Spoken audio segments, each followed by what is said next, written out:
भाजपा के नेता मोहित कंबोज इस वक्त हमारे साथ मौजूद हैं। आज हनुमान जयंती का शुभ अवसर है। सबसे पहले तो जय बजरंगबली, बहुत बहुत शुभकामनाएं आपको। जय श्री राम, जय बजरंगबली। और इस वक्त हम देख सकते हैं यहां पर कई लाउड स्पीकर्स के पैक्स रखे हुए हैं। आखिर इनके अंदर क्या है, बातचीत तो हम करेंगे, लेकिन सबसे पहले दर्शकों को दिखाएं इसके अंदर है क्या। सबसे पहले तो देखिए यहां पर भाजपा नेता मोहित कंबोज की यहां पर तस्वीर लगी है, जय श्री राम लिखा हुआ है। अब इसको खोलते हैं।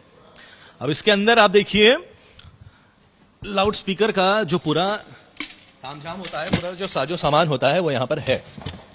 एम्पलीफायर भी यहां पर मुझे देखने को मिल रहा है और ये रहा आपका लाउड स्पीकर। अब बात करते हैं मोहित कंबोज से।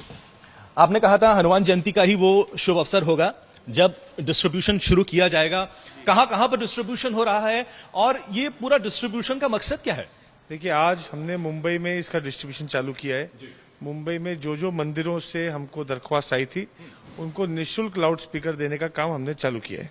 कितनी दरख्वास्तें आई हैं, रिस्पांस कैसा मिला है और क्या अचीव करना चाहते हैं मोहित कंबोज इससे? देखिए, कुछ अचीव नहीं करना चाहते हैं। जो भी मंदिर में श्रद्धालु देवी देवताओं के गाना सुनने के लिए आते हैं, मंदिर में पुजारी चाहते हैं कि वहाँ पे हनुमान चालीसा हो, देवी देवताओं के गीत हो, तो उनको निःशुल्क लाउड स्पीकर प्रोवाइड करने का काम किया है। सुप्रीम कोर्ट की जो गाइडलाइंस है उसको फॉलो करते हुए, वॉइस डेसिमल का ध्यान रखते हुए वहां पर लाउड स्पीकर पुलिस की परमिशन से लगेंगे और वहां पे देवी देवताओं के गीत होंगे और पूरा कानून व्यवस्था को बनाते हुए अपने सनातन धर्म आगे बढ़े। बस इसके आगे कुछ नहीं। ये जो पूरा प्रयास है ये सिर्फ अकेले मोहित कंबोज का है या इसमें भारतीय जनता पार्टी का सपोर्ट है? नहीं, ये तो मेरा इंडिविजुअल प्रयास है, मेरा इंडिविजुअल एक वो है जो मैंने चालू किया था और उसको मैं आगे लेके जा रहा हूँ। मैं यहाँ पर देख सकता हूँ, मेरे कैमरामैन भी दिखाएंगे, इतनी भारी संख्या में यहाँ पर पूरे पैक्स रखे हुए हैं। एक सवाल जो दिल में आ रहा है वो ये कि आपने कितना खर्चा कर दिया आखिर इसमें? ये भक्ति तो अपनी जगह ठीक है लेकिन बहुत खर्चा हो गया लगता है। नहीं, ऐसे कोई खर्चे की बात नहीं। लोगों का सपोर्ट है। अपनी जो मेरी फाउंडेशन है, निजी फाउंडेशन है, उसमें लोगों ने सहयोग भी किया है और सहयोग के साथ जो अपना एक मेरा मित्र मंडल ग्रुप है, जो सब हम लोग साथ में दोस्त लोग हैं, वो सबके सहयोग से आगे बढ़ रहा है। रिस्पांस कितना मिला है? कितने टेंपल ट्रस्ट आपके पास आए हैं? कितनों ने दरख्वास्त करी है? बहुत है, हजारों में आए हैं। हजारों में आए हैं? यस। और लेकिन अभी हमने डिस्ट्रीब्यूशन मुंबई और महाराष्ट्र से चालू किया है, तो मुंबई में पहले हम आज सब जगह जहां जहां हमको आए हैं वहां पहुंचाने की पूरी कोशिश करेंगे। अच्छा, अब मुझे ये भी बताइए, एक इश्यू जो उठाया जा रहा था वो ये था कि जो लाउड स्पीकर मदरसों में लगते हैं, जो ना उसके ऊपर काफी आपत्ति थी आपको। आपका क्या कहना है आज? देखिए, मदरसों में और मस्जिदों में जो लाउड स्पीकर लगे हैं, जो लाउड स्पीकर मस्जिद में लगे हुए हैं और साथ साथ मदरसों में लगे हैं, मदरसों में तो लाउड स्पीकर पूरे ही इलीगल हैं, लेकिन मस्जिद में भी जो इलीगल तरीके से लगे हुए हैं और सुप्रीम कोर्ट की गाइडलाइंस को नहीं फॉलो करते हैं। जो उनके लाउड स्पीकर है वो 1-1 किलोमीटर, आधे किलोमीटर लंबे स्लम एरिया देखेंगे, यहाँ की माड़ा की बीड़ी की चौल देखेंगे, उसमें अंदर तक जाते हैं। तो उसके ऊपर सरकार को कार्रवाई करनी चाहिए।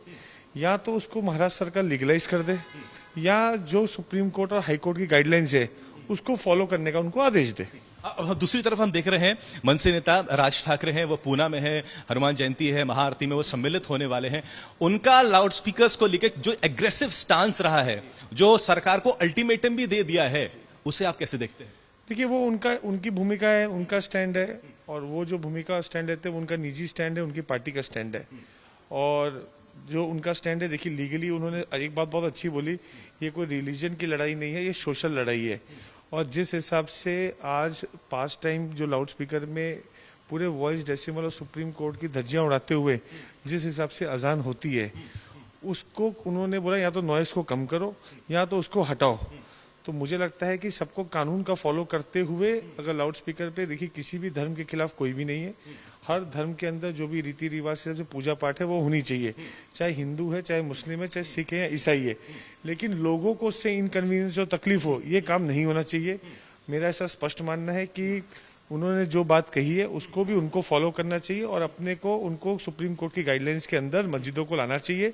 और मदरसों में जो लगे हैं, देखिए हम लोग स्कूल में लगाने की बात नहीं कर रहे हैं।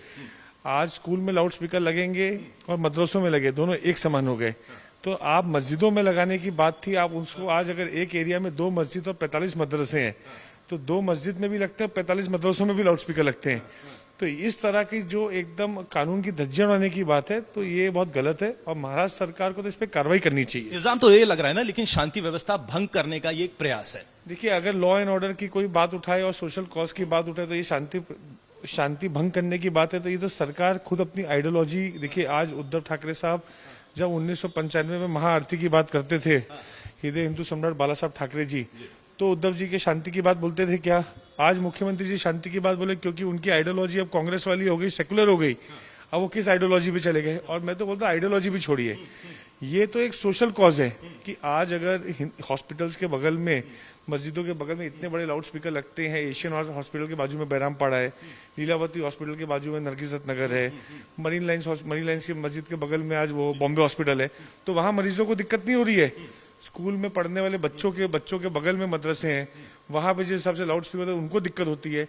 तो क्या ये सब चीजों के ऊपर, सोशल कॉज के ऊपर मुख्यमंत्री जी को लॉ एंड ऑर्डर के जो सुप्रीम कोर्ट और हाई कोर्ट की गाइडलाइंस है उसको फॉलो करने की बात करें तो वो इसमें धर्म की बात क्यों कर रहे हैं? ये बताइए, एमवीएस सरकार के अंदर आपको लगता है हिंदुओं के प्रति अत्याचार हुआ है, डिस्क्रिमिनेशन हुआ है? 100%। आप पालघर की घटना देख लीजिए, आप मालवानी के अंदर जिस तरह से आज राम जन्मभूमि पे जुलूस जा रहा था, वहां पे पुलिस ने खड़े होकर पूछा हिंदुओं को कि तुम कहां से आए हो? कहां से आने का मतलब क्या? पाकिस्तान से आए हो क्या? आज अगर हिंदुस्तान में मुंबई में रहते हुए मुंबईकर को एक एरिया में जाने का और अपने हिंदू दिन त्योहार को सेलिब्रेट करने का, खुशी से मनाने का भी अगर रिस्ट्रिक्शन है तो ये अत्याचार नहीं तो क्या है? और उसके बाद एफआईआर की जाती है, उसके बाद उनके ऊपर कार्रवाई की जाती है। ये तो कहीं ना कहीं खुद ये सरकार प्रोवोक करने का काम कर रही है, ना कि ये लॉ एंड ऑर्डर मेंटेन करके कि सबको, सामने वालों को बोलना कि भाई आप अपने आप को दायरे में लेके आओ, लॉ के फ्रेम में लेके आओ। ये ना करते हुए खुद वो लॉ एंड ऑर्डर के लिए लोगों को प्रोत्साहन करने का काम कर रही है। कई लाउड स्पीकर्स तो आपने डिस्ट्रीब्यूट कर दिए हैं, लेकिन आज भी यहाँ पर कई लाउड स्पीकर्स हैं। ये कब तक यहाँ से चले जाएंगे? डिमांड तो आप बोल रहे हैं बहुत आई, कब तक जाएंगे? कि आज जो मैं मुंबई के हैं डिस्ट्रीब्यूशन, आज मुझे लगता है शाम तक पूरे हो जाएंगे। यानी आपका कैंपेन जो है बदस्तूर इसी तरह से जारी रहेगा? जी जी जी, जरूर। चलिए, हनुमान जयंती बहुत बहुत शुक्रिया। आपको भी। कैमरा पर्सन सचिन सावंत के साथ पंकज उपाध्याय, मुंबई, आज तक।